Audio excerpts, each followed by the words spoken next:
Bonjour, excuse-moi. Ouais, oula, ouais. Est-ce que je peux te demander la décision la plus radicale que tu as prise dans ta vie? J'ai quitté mon poste dans l'aéronautique pour monter une boutique de vélo électrique. Incroyable. Tu me racontes? Ça remonte à 10 ans. J'étais ce qu'on appelle au parachèvement, donc je travaillais en fait ce qui était pas fini sur les avions avant la livraison client, donc sur tarmac. Toutes tes compétences que tu as acquises dans l'aviation, ça t'a servi aujourd'hui Exactement. pour faire ta reconversion. Paris, ça pullule de petites startups qui sont dans l'idée de la mobilité alternative. Je me suis dit, tiens, je vais aller explorer autre chose. Et comme moi j'avais des compétences en mécanique et que beaucoup de ces startups là en fait avaient des belles idées, mais il manquait en gros quelqu'un en qualité de mécanicien et de gestion de flotte, si tu veux. Il t'a juste fallu de ça. Ouais, bah, quand tu arrives de la rigueur aéronautique, que tu la transposes sur une gestion de flotte, tu as plein de savoir-faire et de compétences qui te reviennent. Donc c'était pas forcément pour des raisons environnementales, mais plus en termes de passion. C'est ça, au départ c'était plus pour ça. Et en fait, en mettant le pied là-dedans, en sortant du kérosène et en passant à l'électrique, c'est là que ça m'a vraiment passionné et que je pense que je me suis plus politisé là-dessus et ça m'a ouvert les yeux quoi du coup. Est-ce qu'il y a une rencontre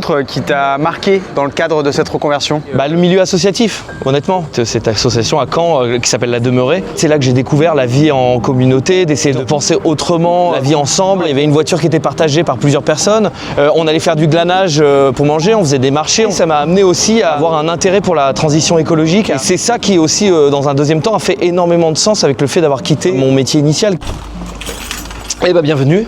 C'est quoi la dénomination de ton métier aujourd'hui? On est des magiciens du réemploi, si tu veux. Tu vas pouvoir venir avec ton vélo que tu as dans ton garage depuis des années dont tu ne te sers pas pour en faire un nouvel objet. C'est plus un vélo, c'est un vélo électrique. Donc voilà le cœur battant du prochain vélo tandem. Aujourd'hui, dans ton nouveau métier, qu'est-ce qui te plaît le plus? C'est de pouvoir tous les jours venir ouvrir la boutique avec la banane en se disant bah tiens en fait j'ai personne sur le dos, c'est moi qui suis en gestion de ce truc là. Ouais. Travailler en usine pour un sous-traitant, bah, c'est d'avoir des petits chefs sur le dos toute la journée. Je travaillais en 2-8 aussi, c'était pas, c'est quoi pas ça, pareil. 2-8? En gros tu travailles le matin, enfin tu travailles de nuit et de jour. Voilà. Ouais. Si moi je veux travailler dans le vélo comme toi, qu'est-ce que tu me recommandes comme formation? Tu as différents centres de formation qui vont permettre de pouvoir mettre les mains dedans et commencer à travailler. Sur la mécanique vélo? Sur la mécanique vélo, ouais. Mais tu as le CMA en Bretagne qui fait formation de mécanicien cycle. Et après, ce qui est intéressant, c'est de faire de l'alternance et de trouver des magasins en fait qui font de l'électrique aussi. Parce que c'est là que tu vas apprendre. Que toi tu vas pouvoir former par exemple. Exactement, ouais. C'est quoi ton plus gros apprentissage dans le cadre de ta reconversion aujourd'hui? De pouvoir faire du neuf avec l'ancien. L'open source aussi, le fait de pouvoir partager ce qu'on sait faire aux autres également. T'as un mot de la fin, hein, Léo, du coup? Ne pas avoir peur de se lancer, c'est hyper important. Surtout si on vit mal le métier qu'on est en train de faire là. Même si on a fait des études dans tous les sens, le fait de trouver des métiers pluriels comme cela, ça va permettre de s'épanouir. Si le métier de Léo t'a intéressé, n'hésite pas à lui poser des questions en commentaire. Et sinon, abonne-toi.